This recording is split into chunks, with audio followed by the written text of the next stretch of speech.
تقدیر نہیں بدلتی۔ 6 ماہ بعد زمان کا تبادلہ ہو گیا۔ پھر ایک دن وہ مجرم آزاد گھومتا نظر آ گیا۔ اس نے صرف اتنا کہا، انسپکٹر میں نے بہت پولیس والے دیکھے ہیں لیکن تم جیسا نہیں دیکھا۔ میں تمہارا احترام کرتا ہوں، کبھی کوئی کام پڑے تو مجھے بتانا، بس تم اپنے آپ کو ٹھیک کر لو۔ بھائی نے جواب دیا تھا۔ کچھ عرصے بعد وہ مجرم پولیس میں 7 بھائیوں کی بہن ہوں۔ 6 بھائی اعلیٰ عہدوں پر پہنچے مگر 7ویں کو شاید کسی کی نظر لگ گئی۔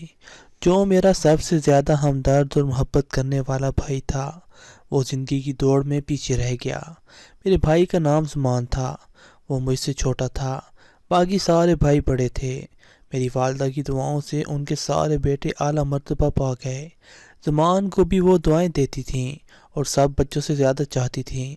زمان کے لیے بھی ماں نے سوچا تھا کہ بڑا آفیسر بنے گا، لیکن ایف اے کے بعد وہ پولیس میں بھرتی ہو گیا۔ اگرچہ پڑھنا چاہتا تھا لیکن والد صاحب کا خواب تھا کہ ان کا ایک بیٹا پولیس میں آفیسر ہو۔ والدہ اس امر کی مخالف تھیں لیکن والد صاحب کے اصرار پر اسے پولیس میں بھرتی ہونا پڑا۔ ماں نے کہا، دیکھ بیٹا، تو پولیس میں بھرتی ہو گیا ہے لیکن میری آخرت کا خیال کرنا، کبھی حرام نہ کھانا۔ بھائی زمان نے ماں کی یہ بات گرہ میں باندھ لی۔ اس محکمے میں 10 برس سروس کی، کبھی ایک پائی حرام کی جیب میں نہیں ڈالی۔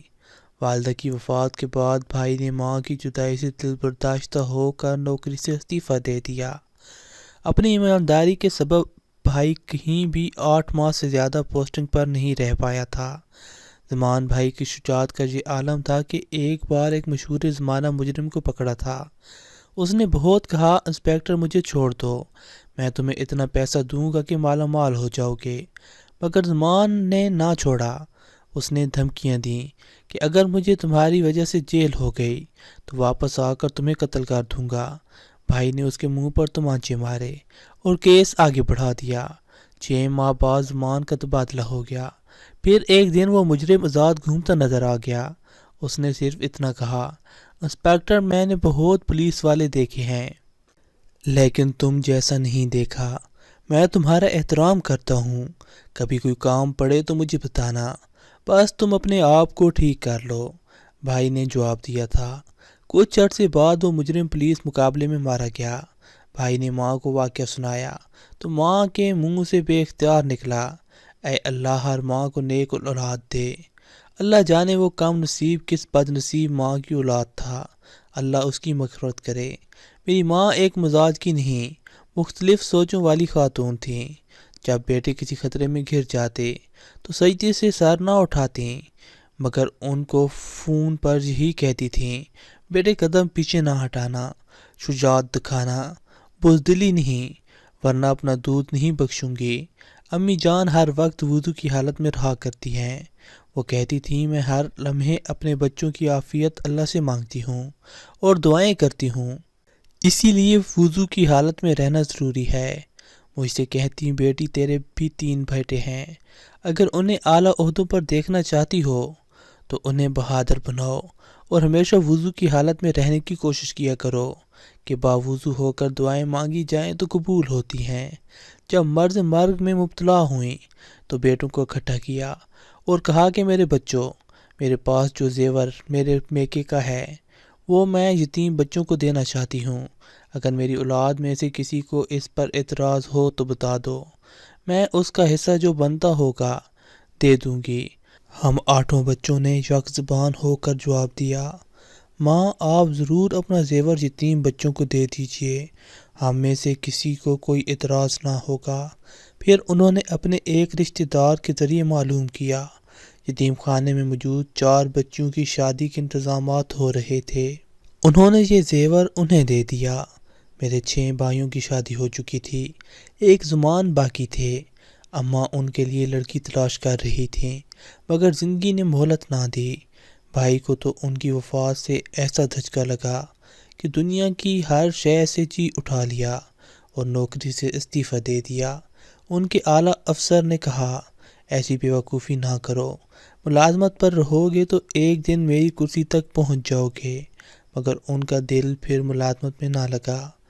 جس بھائی پر مجھے بہت ناز تھا، دوسری شادی کے بعد والد نے اس سے منہ موڑ لیا۔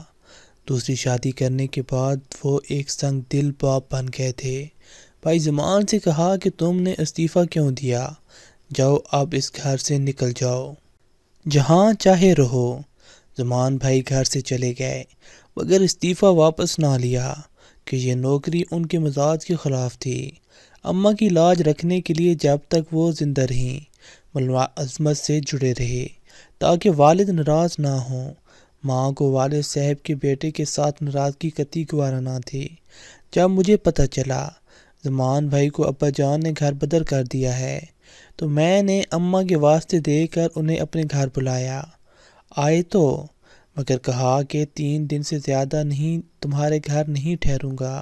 تم شادی شدہ ہو اور شادی شدہ بہن کے گھر رہنا اچھی بات نہیں۔ زمان بھائی کی جیب میں چند 100 روپے تھے۔ معلوم ہوا کہ ایک وقت کا کھانا ہوٹل سے لے کر کھاتے ہیں۔ میری آنکھیں نیر بہانے لگیں۔ اماں کی محبت اور اس بیٹے سے ان کی ناز برداریاں یاد آنے لگیں۔ وہ خان سامہ سے کہہ کر ان کی پسند کے کھانے بنوا کر کمرے میں رکھتی تھیں۔ نوکر سے کہتی تھیں کہ ہیٹر رکھ دینا، دیر سے آئے گا تو کھانا ٹھنڈا ہو جائے گا۔ ماں تھیں تو مہمانوں کا تانتا بندہ رہتا تھا کہ بیٹوں سے سفارش کرا دیں، اور اب یہ عالم کے کوئی سوالی در پر نظر نہیں آتا تھا۔ لگتا تھا جیسے ساری برکتیں ماں کے ساتھ ہی چلی گئی ہیں۔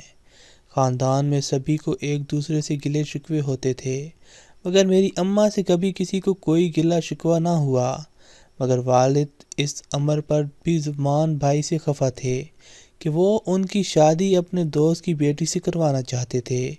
اس طرح بیوی کے وسیلے سے زمان بھائی کی ترقی ہو جاتی، مگر انہوں نے وہاں شادی سے انکار کر دیا۔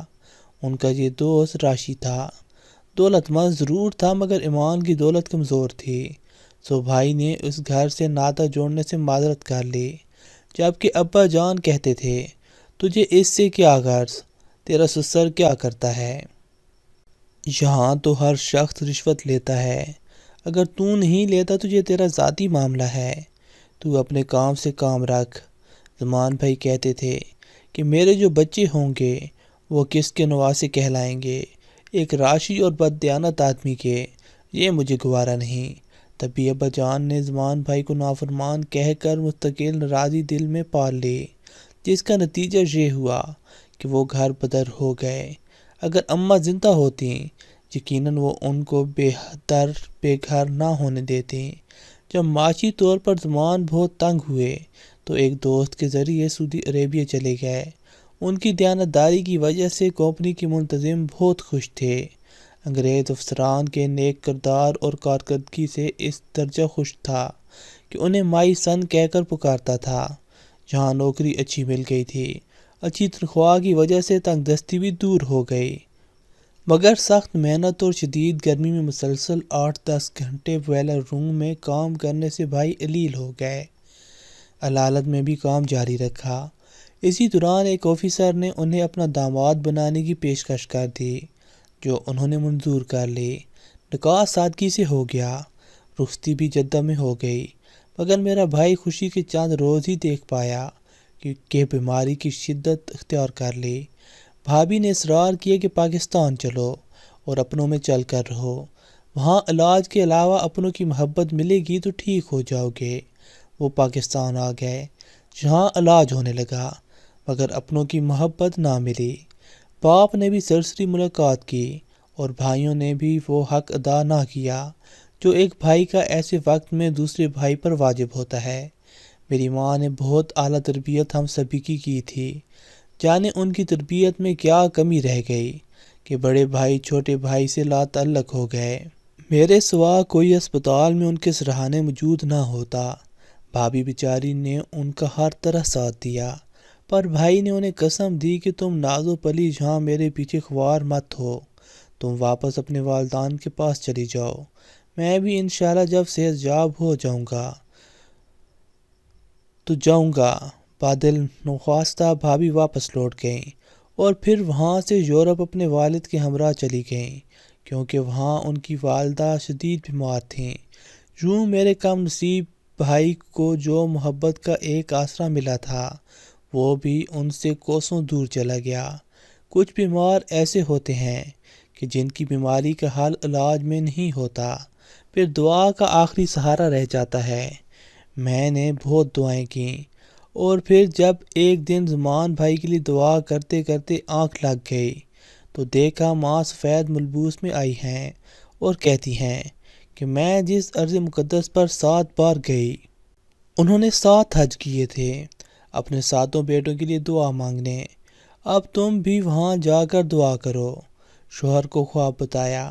انہوں نے کہا کہ کیا بیمار بھائی کو اس حال میں اکیلے چھوڑ کر چلی جاؤ گی؟ اللہ ہر جگہ ہے، ابھی انہیں تمہاری ضرورت ہے، انہیں اس حال میں مت چھوڑ کر جاؤ۔ شوہر کے ایسا کہنے پر میں بھی بھائی کو چھوڑ کر نہ گئی، اور پھر وہ ہو گیا جس کا تصور کوئی بہن نہیں کر سکتی۔ زمان چلے گئے اس میلی دنیا اور خود پسند زمانے کو چھوڑ کر، اور میں دعا کے لیے بس ہاتھ اٹھائے رہ گئی۔ اللہ تعالیٰ نے انہیں اپنے پاس بلا لیا۔ شاید اس دنیا میں زمان جیسے سچے کھرے لوگوں کی جگہ کم پڑ گئی تھی۔ آج بھی خواب یاد آتا ہے تو افسوس ہوتا ہے اور آنکھوں سے آنسو بہہ نکلتے ہیں۔ آج تک میں سوچتی ہوں کہ میں نے بھائی کو آخری لمحات میں اکیلا نہ چھوڑ کر اچھا کیا، یا غفلت ہوئی مجھ سے۔ ماں نے جو کہا تھا وہ پورا نہ کیا۔ میرے ہاتھ دعا کے لیے اٹھے تو بس اٹھے ہی رہ گئے تھے۔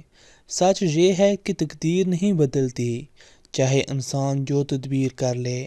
اللہ تعالیٰ بے نیاز ہے، اور وہی کوئی ظہور میں آتا ہے جو انسان کے مقدر میں لکھ دیا جاتا ہے۔